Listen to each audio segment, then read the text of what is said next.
As you know, more than 2 years has passed since Harmony was last seen. Help us find this little girl. We are now coming up on 3 months since Manchester police announced that 7-year-old Harmony Montgomery was missing. The little girl hasn't been seen in more than 2 years. Tonight, her father, Adam Montgomery, and his wife, Kayla Montgomery, have been indicted on charges not connected to Harmony's disappearance. Adam is charged with second-degree assault for allegedly hitting Harmony in the face. We're here today to provide a further update regarding the ongoing investigation into the 2019 murder of Harmony Montgomery. As you'll recall, back in January, we announced that 5-year-old Harmony likely disappeared sometime between November 28th and December 10th of 2019.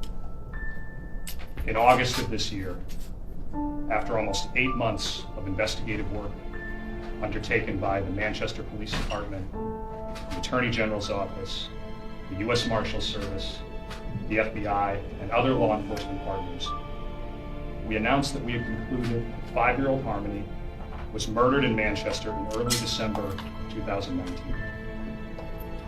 This conclusion was based on multiple sources of investigative information, including biological evidence. Since August, the Manchester Police Department, the Attorney General's Office, and our other law enforcement partners have continued to investigate this case in an effort to seek answers and justice for Harmony. Today, we are announcing another major step in this investigation. Earlier this morning, Adam Montgomery was arrested for the murder of Harmony Montgomery in 2019 and other related charges. I'm Adam Montgomery, Chief of Police for the Manchester Police Department. This morning, at approximately 10:30 a.m., Adam Montgomery was transported to the Manchester Police Department. He was booked in on the charges of second-degree murder, false supplying physical evidence, abuse of a corpse, and tampering with a witness. The booking process was completed without incident, and he was then transported back to the Hillsborough County House of Correction. Many people have sought justice for Harmony, and they are unmatched in their tenacity and their professionalism. Every single one of you has been the voice of Harmony and seeking justice for her. Said I wasn't going to do it. Has been your single motivation and number one priority for the past 10 months. I also want to thank your families who've also had to endure the long hours, missed family events, and all the sadness that this investigation has brought. I'm certain that the charges that we have brought forward today will garner additional discussion, speculation, and undoubtedly will elicit a wide range of emotions from the public. I ask that in memory of Harmony, that we all make every effort to do something nice for a child today. I know of no other way.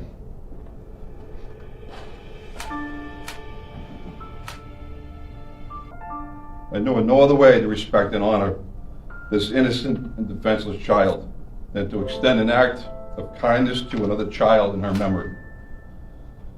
Just take a few moments out of your day to say something nice to a child. Give him or her a hug, some special words of encouragement. Give them an extra hug, or just simply tell them that you love them and that you'll always protect them. We have a lot of work ahead, but we will continue our work to seek justice for Harmony and all those involved. Kayla Montgomery is the stepmother of murdered 5-year-old Harmony Montgomery, and she was up for parole just this last week. The move comes weeks after her estranged husband, Adam Montgomery, was convicted of murder. And we didn't cover the case because, honestly, guys, it was just so brutal what happened to this poor little girl. I did not follow the trial with you guys, but I did listen to Kayla's testimony in the trial, and it was pretty staggering. I can tell you that if you want to hear more on her, or if you want to see more on her, let me know. But let me just give you a little backstory from what I understand. And again, I did not watch the entire trial. But Adam Montgomery and Kayla Montgomery were married. They had children together. And then Harmony was from another mother. I don't know if he was married to her or not, but he was from another mother. They were kicked out of their home. And they were living in their car. like a sedan or something. And they were on drugs. They were doing, I think she said meth and crack. I don't know the difference between the two, but probably the cheapest stuff they could get. And they were going to methadone clinics on a regular basis when they couldn't get their stuff.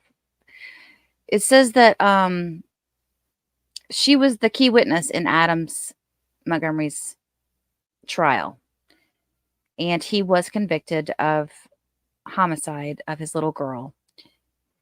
Apparently, he had gone into a rage in 2019 while they were in the vehicle because Harmony was having accidents in the car. Now, let me just tell you guys about something that just really brought back a lot. I had a friend several years back that I worked with, and her husband had gone through some things, and the little girl's father was not really in the picture that much. She remarried.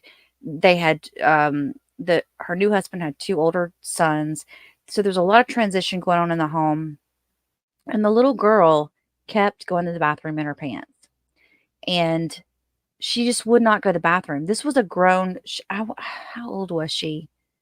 I want to say she was between like 6 and 7, somewhere in there. And she didn't care. She didn't care that she smelled bad. She didn't care that it was, an inconvenience, that other kids weren't doing it, that people would talk about it. She didn't care. She just didn't care. And I think what it boiled down to was there was some transition going on in this child's life, and this was her way of acting out. I wonder if that was what was going on with Harmony, because Harmony was taken from her mother's home, put into her father's home, and having to come in and live with new siblings, new people. I think from what I heard in the trial, it wasn't just him and her living in the home when they were there. It was other family members of Adam's that were living there. And then they get booted, and now they're living in a car. And so in this child's mind, anyway, I'll get off my ramble, but she wasn't reported missing until 2021. Okay. So the homicide happened in 2019. He went off on her, on the little girl, because she kept going to the bathroom. He was on drugs. And he just had, I'm going to say, he was a monster. And I'm sorry, but she's not much better. She let it happen. She didn't protect this little girl. I think they were just both so tweaked out that it was just, because listening to her testimony, she's like, I don't remember. I don't remember. I don't remember. That's all she kept saying when they were asking her questions. And it just made me think, is it because she's on drugs, or is she trying to keep from perjuring herself? To this day, little Harmony's body has never been found. But from listening to the trial, I think you kind of understand why there probably wasn't a lot left. Kayla had been in prison on perjury charges since November of 2022, when she was sentenced to 1.5 years, and she ended up serving 16 to 18 months. She pled guilty to lying to a grand jury during the investigation into Harmony's disappearance. She said during the murder trial, she lied because she was scared of her husband, who she claimed was abusing her. And before I forget to say this, Adam Montgomery is set to be sentenced sometime in the spring of this year. So that's going to be coming up. This is the full parole hearing for Kayla Montgomery. You have to first go on the record, and then we can begin your hearing. Okay. This is a parole hearing for Kayla Montgomery, number 92912. Present today is Chairman Roger Phillips of the New Hampshire Adult Parole Board. Also present today are parole board members Horace Enriquez and Tricia Thompson. Let the record reflect also in attendance today representing Victim Services is Lauren Avery, and representing Victim Services from Attorney General's Office is Amy Van Hawken. This is hearing number 1. And we'll begin our questioning with board member Dr. Horace Enriquez. Okay. So, good morning. Good morning. Busy day for you. Yeah. Sure. You were here under the charge of perjury and making false statements. Yes. And we'll come to the details of that in a moment. But why might it be important to tell the truth? Because being honest is the best thing to do. Because if you're not, other actions happen, and being able to tell the truth takes a lot of weight off of you, and it's better to tell the truth and be honest so that everything else can come to light. So by not telling the truth to the grand jury investigation, what do you think happened? Or didn't happen? What didn't happen was I didn't tell the truth about where I was during that time, and not being able to cooperate with the detectives. I got all caught up in the situation, and if I just was honest from the beginning, they could have done their job sooner. And what was their job? To find Harmony and know what happened to her, and that's it. So what did you actually tell the jury that was untrue? That I got dropped off at my work, which was Dunkin' Donuts, and at 6 a.m. and Adam brought Harmony to meet her mother, and when he came back to pick me up at 2 p.m. she was not in the car, and that was the lie.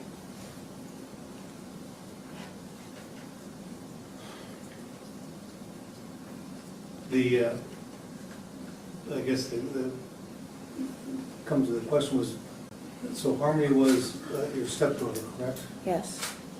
Was she part of your family? Yes. So how were you protecting your family by telling this lie? I didn't protect them at all. Because that's what, your personal statement talks about that, is that you were, the justification for lying was that you were protecting your family. Yeah. What were you protecting them from?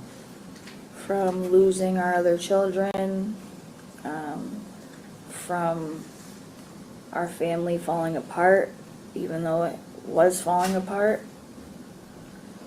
and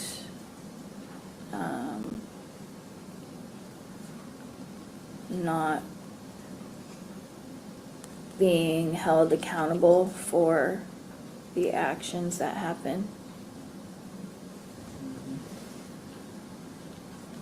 So you were sort of acknowledging the fact that you did lie, Yes. correct?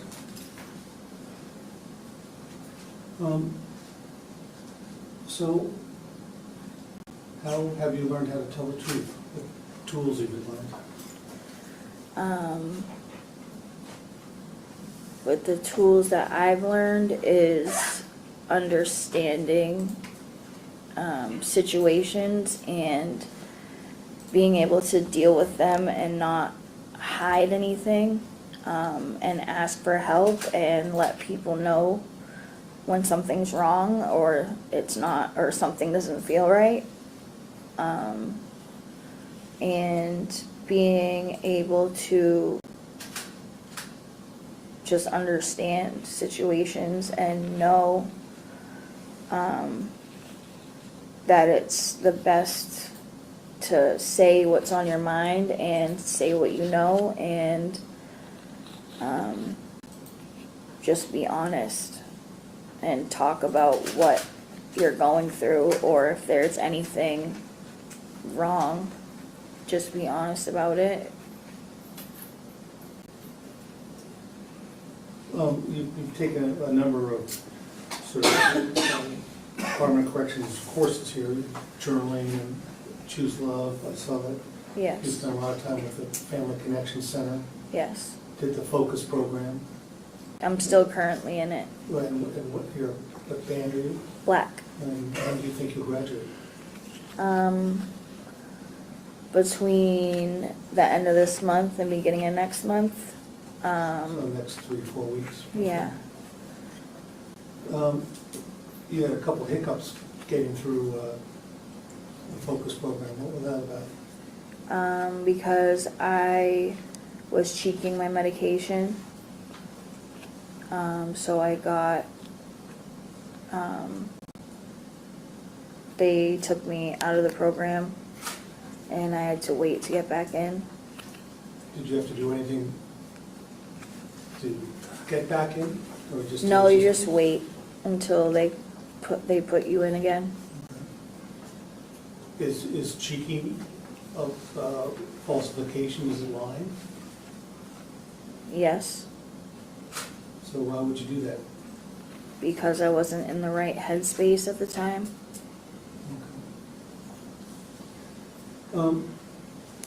Tell me about,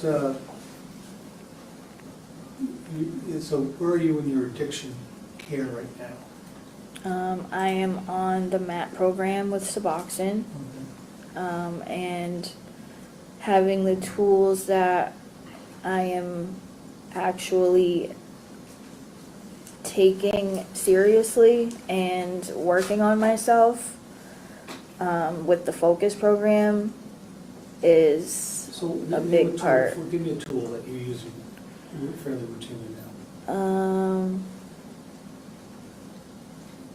Instead of, I'm being honest, I'm not lying,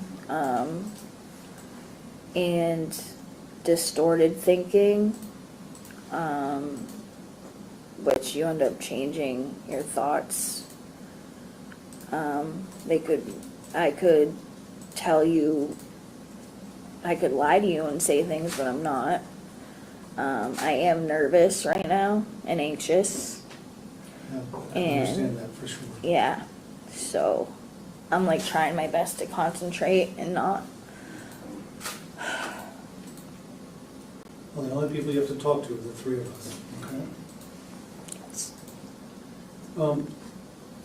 So you've got these tools working on yourself. What's your home plan? That I am working with my case manager on. We're looking for sober living. I'm looking for any sober living housing, but one that I would feel safe and know that I'm safe. So you need to, as you know, finish the focus program, Yes, have a home plan to be released. yes, Now, I want to come back a little bit to, you had a tough time in the system, a lot of disciplinaries. yeah, You had a lot of work-offs. rather Yes. than have you finished those hours? yes, And the good news is you've had no disciplinary since July, roughly. yes, So starting to pay attention to things. yeah.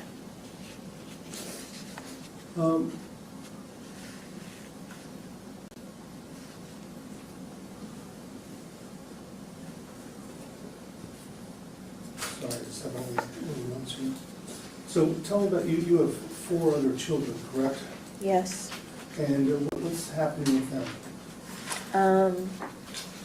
My oldest son lives with his father and stepmother and brothers. My 3 youngest, which are also my husband, ex-husband's children, they are living with my mother.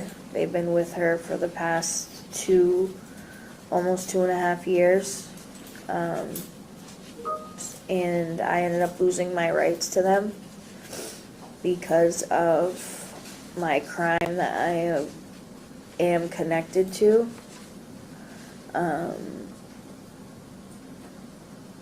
The affidavit got out and I believe that they used it against me, which I understand. I don't know what you're talking about here. For my kids, so I ended up losing my kids. I lost the rights to my kids. Right. And the affidavit that got out about Harmony, and what it was saying and details that it was saying, I feel and believe that the CASA And the judge in that case, I believe that they were using the affidavit against me. So I lost my rights to my kids. Do you have the ability to get those rights back? I can, yeah, I put an appeal in. Okay, so that's sort of a, but are you allowed to communicate with your children? I haven't been. I'm not, well, DCYF still has custody of them, but they've been living with my mother. No, I understand that, but are you allowed to communicate with them? I have not talked to them.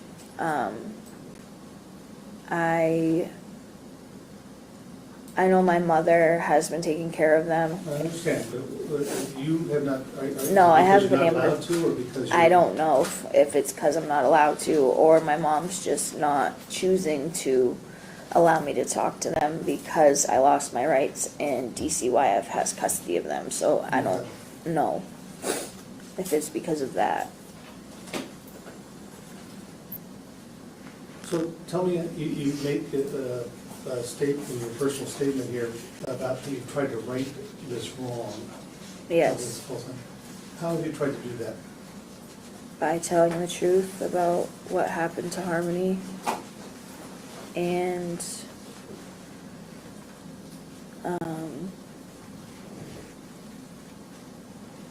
being honest and being in compliance with the detectives and the state.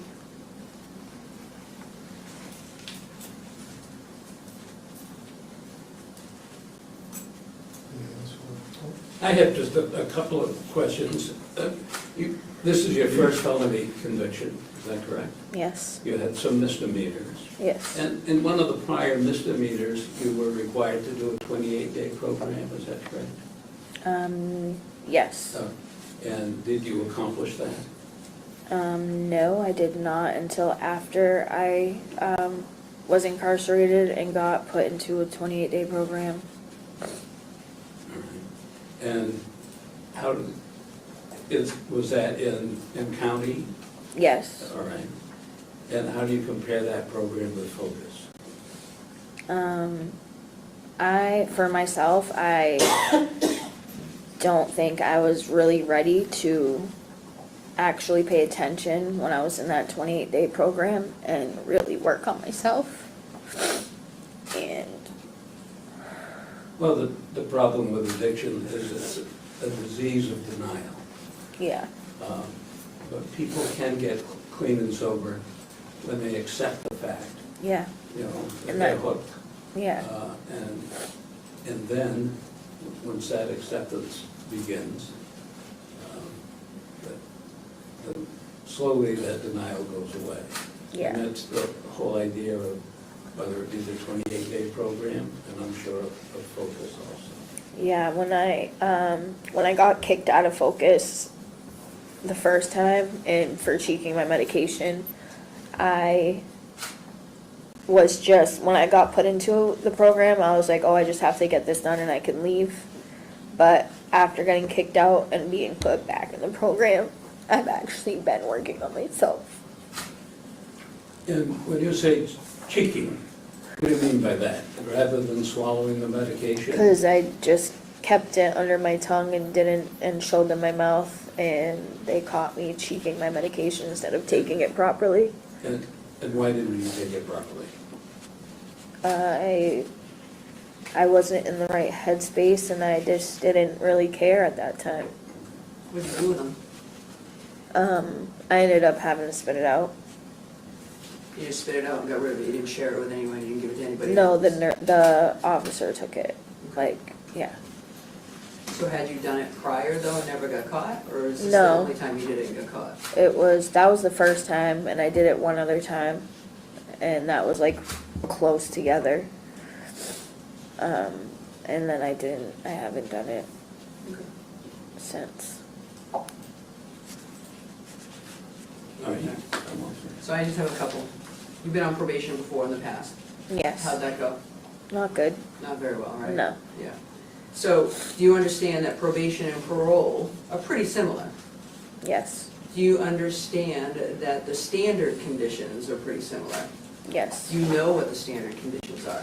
the gist of them? I'm not gonna ask you to read them verbatim, but do you know one big one I'm looking for? You can't lie. Oh, yeah, You can't lie, right? right, It's the same on probation, it's the same on parole, right? Yeah. And it is a technical violation, but with you, right, you can bet they're gonna be looking, right? They're gonna pay Yeah. attention to that technical violation because that's the charge you're here for, right? yeah. So I guess my question is, how are you gonna be able to deal with that? How are you gonna be able to deal, because you've got some pressure on you. You're young and you've got a lot of pressure, right? Some of it you brought on by your choices, right? Yeah, Can't minimize that. no, But how are you gonna deal with the pressure in the community and be able to keep yourself together and not lie? Because it's hard, but once you tell one, you're beat, yeah, because you're not gonna be able to keep up, right, yeah, right? And the microscope's gonna be on you. yeah. How are you gonna deal with that? I know that. How are you gonna deal with that? All they can do is take it one day at a time. Do you understand that your probation officer or your parole officer are your lifeline? Yes, They really are your lifeline. They're there to help you. They're there to guide you. They're not there to try to get you back in here as fast as you can get here. You need to use them as a resource. yeah, And that's hard. It's hard to trust, right? yeah, Right? It's hard to trust law enforcement for you right now, yeah. right? I know. I can see it written all over your face.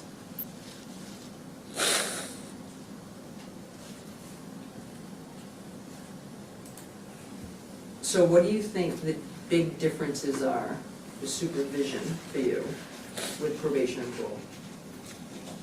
Supervision levels.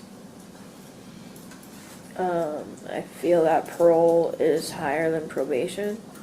Higher how, though? What do you think that your parole officer is gonna have you do differently that your probation officer didn't have you do? I honestly don't know.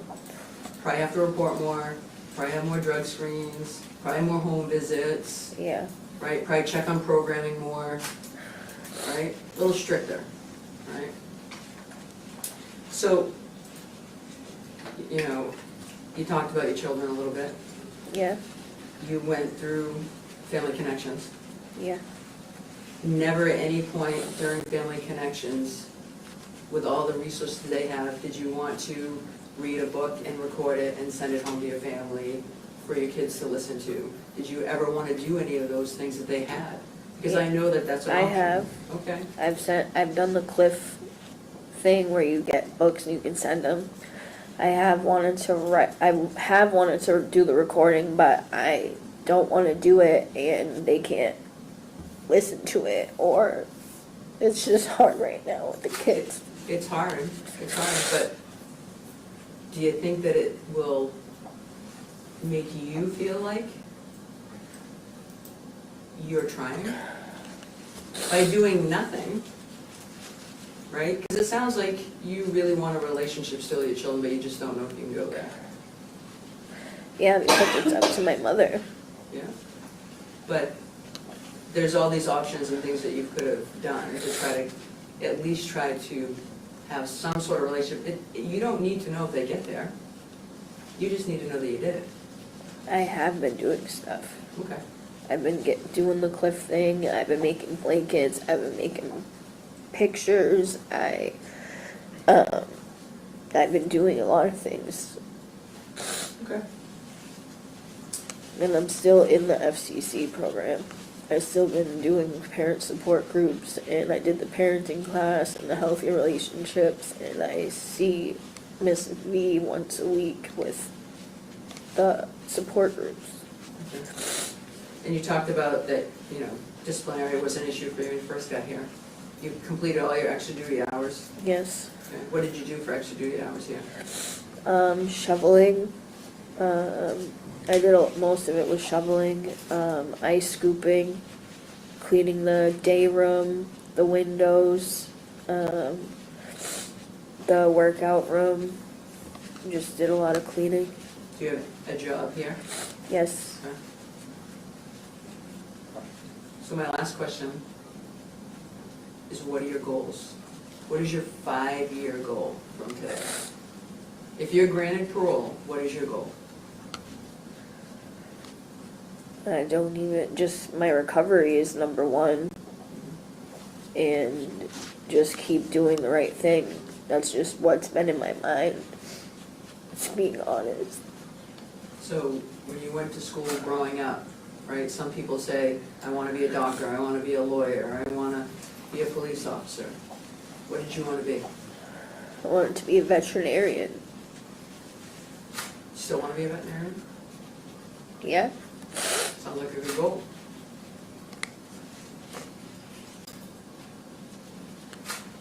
Give yourself something to strive for, right? Working on your recovery is fantastic, but you gotta do something for yourself. Yeah. Because if you don't, your mind's not gonna stop, right? And if your mind doesn't stop, what are we gonna do? Relapse. We're gonna go back and self-medicate, and then you're gonna get in the cycle again. You've gotta take time for yourself. You gotta figure it out.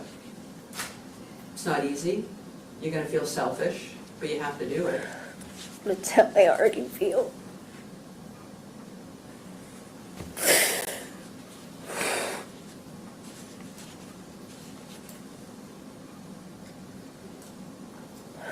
I have this question.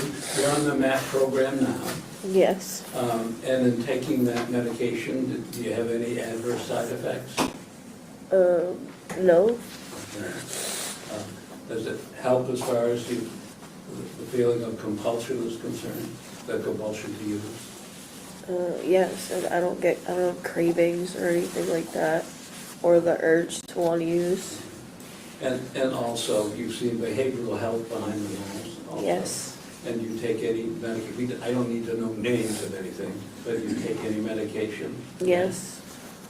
The only thing that we're asking that for is, as far as the parole conditions are concerned, if you're granted parole, we want to include things like that. Yeah.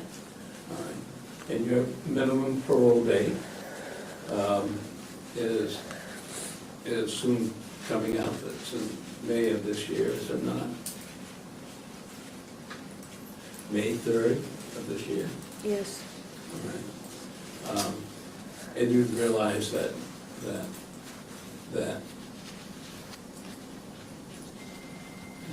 date is the date that you could be released, provided you complete focus and any other required program Yes. behind the walls. But if you, and sometimes, I want to indicate, I guess there was you received some earned time credit by doing certain things. Was it breaking free or? I did Breaking Free, Choose Love program, and Core Skills. And by doing programs that helps in your rehabilitation, your parole, your minimum parole date can be decreased. In other words, that you can get out at an early date. And Yes. I'm not certain if it's the May 3rd or May 5th, but whatever date that is the date that you could be paroled if this board decides to grant you the same. Yes. All right, we have no control over, by the way, minimum parole dates. That's a function of the court and its sentencing. Yes. And you behind the walls with the programs that you do. All right, unless there are any more programs, we deliberate through the use of our computers. Yes. We'll do that now. Oh, what's that?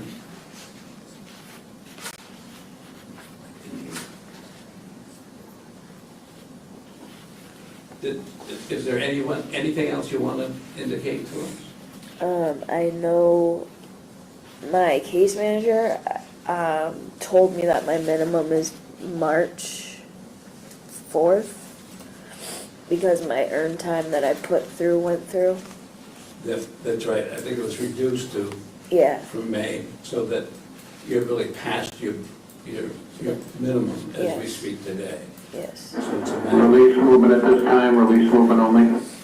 it's a matter of completing those programs that we earlier discussed. Yes. So, okay, From a victim services standpoint, the only condition that we're going to request is intensive supervision for a minimum of 90 days upon release due to complexities related to the case. all right, there's a request from Victim Service for ISP, which is just the term of supervision so that you report more often. All right? Yeah. Is there anything else you'd like to add? I am working with the staff here on making sure I feel safe when it is time for me to leave. I've been checking in with mental health a lot and the late acts. And we're just working on a plan for when it's time for me to leave, that I feel safe and strong enough to be out. I would encourage you to keep that close to you, Yeah, right? yeah, Don't share it with those that you don't want to know.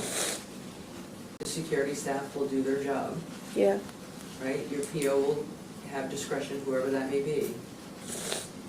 But usually I find when these things happen,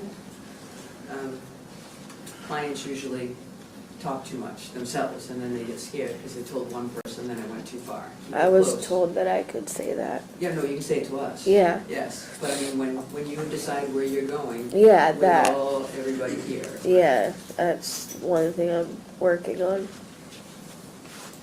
Do you understand what ISP is?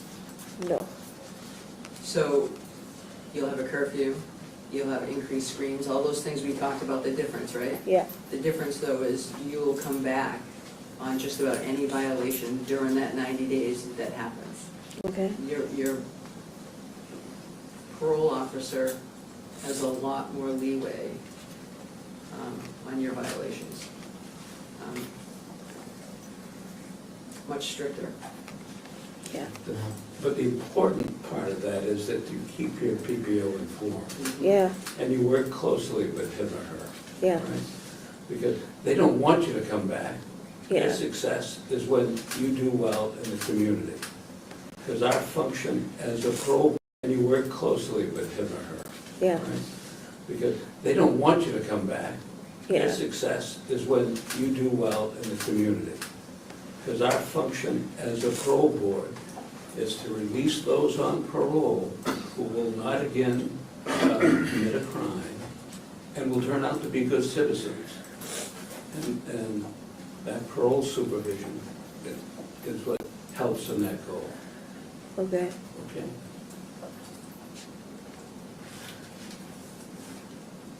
All right, we've communicated, and we're going to grant you the privilege of parole. It'll be on standard conditions. You must complete focus. You must comply with your approved home plan. If it includes sober living, remain there for 90 days and thereafter in the discretion of your PPO and as recommended by your treatment provider. Engage in the American Society of Addiction Medicine Substance Use Disease Level of Care as the Department of Corrections and the LADAC recommends. Comply with the MAT or MAUD program, MAT or MAUD program, including prescribed medications. Mental health in the community is needed and be compliant with prescribed medications. Engage in group addiction recovery, which may include AA and NA, as recommended by your LADAC and the PPO. And of course, you have to be C3 and D-free for release, and ISP for 90 days, and then in the discretion of the PPO. Now that's going to be read back to you. okay, And then, if you have any questions, you can ask them after the readback. okay, And let the record reflect as follows. Today's decision is your parole has been approved. However, you must complete the focus program and you must have an approved home plan. If your home plan includes a sober living, you must remain there for 90 days and thereafter in discretion of your PPO and as recommended by your treatment provider. You are to engage in ASAM substance use disorder level of care as DOC LADAC recommends. You're to comply with your MAT MAUD program, including prescribed medications. You are to engage in mental health treatment in the community as needed and be compliant with your medications, your prescribed medications. You're to engage in group addiction recovery, which may include AA and NA as recommended by your LADAC and PPO. You'll be on ISP for a period of 90 days and at discretion of your PPO. Standard conditions of parole will apply, and you are to be C3 or lower classification and disciplinary free for release. Okay. All right, do you have any questions? No, I do not. Okay, good luck. Thank you.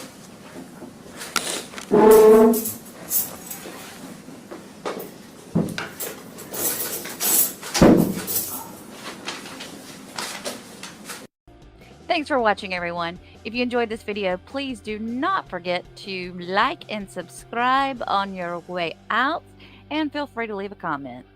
Have a blessed day.